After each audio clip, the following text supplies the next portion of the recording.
Völundarhús leikur sem hentar einstaklega vel í einkakennslu, þar sem að kennarinn situr einn með einum nemanda, en það er þó einnig hægt að útfæra þennan leik í kennslu með stærri hópum. Leikurinn byrjar þannig að nemandinn situr fyrir framan taflborðið og hefur 4 menn, hrók, riddara, biskup og drottningu, og byrjar á því að velja sér einn af þessum mönnum til þess að nota í leiknum. Við skulum ímynda okkur að nemandinn velji sér hrók og nemandinn má setja hrókin inn á taflborðið hvar sem hann vill. Þegar nemandinn er búinn að staðsetja hrókin inn á borðinu, þá er það næsta verkefni kennarans að raða 8 peðum í lit andstæðingsins inn á borðið þannig að hrókurinn geti drepið peðin.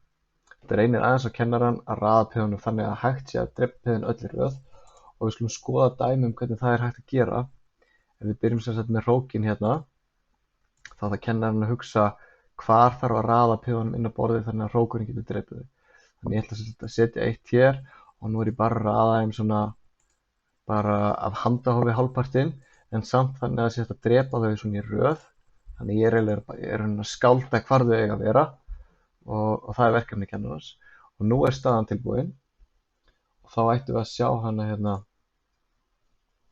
hér fyrir framan okkur. Og nú er sem sagt verkefni nemandans sem stjórnar hróknum að drepa öll svörtu peðin, og hann þarf að hugsa hvaða peð hann getur drepið og í hvaða röð hann getur drepið það, og það er hægt að útfæra leikinn á marga mismunandi vegu. Það er til dæmis hægt að biðja nemandann bara fyrst að reyna að finna bara fyrsta peðið sem hann þarf að drepa, og þá sérstaklega ef nemandinn er óreyndur og bara læra undirstöðatriðin í skákinni, þá kannski þarf nemandinn að hugsa býtum við, ef að hrókurinn fer hingað þá getur hann ekkert drepið, ef hann fer hingað þá getur hann ekkert drepið, ef hann fer hér þar er ekkert, og svo sér hann loksins hvað hann getur drepið. Þannig að hann þjálfar sig í því og áttar sig á því smátt og smátt hvernig mennirnir hreyfa sig. Svo þegar hann er búinn að drepa þetta peð, þá getur hann næst farið að hugsa hvað getur drepið næst, og þá finnur hann þetta hér, og svo fikar hann sig áfram, þá getur hann búinn að drepa öll peðin og taflborðið verður tómt, og þá er hann búinn að sigra þennan leik, og þá er þetta að byrja á næsta manni á eftir.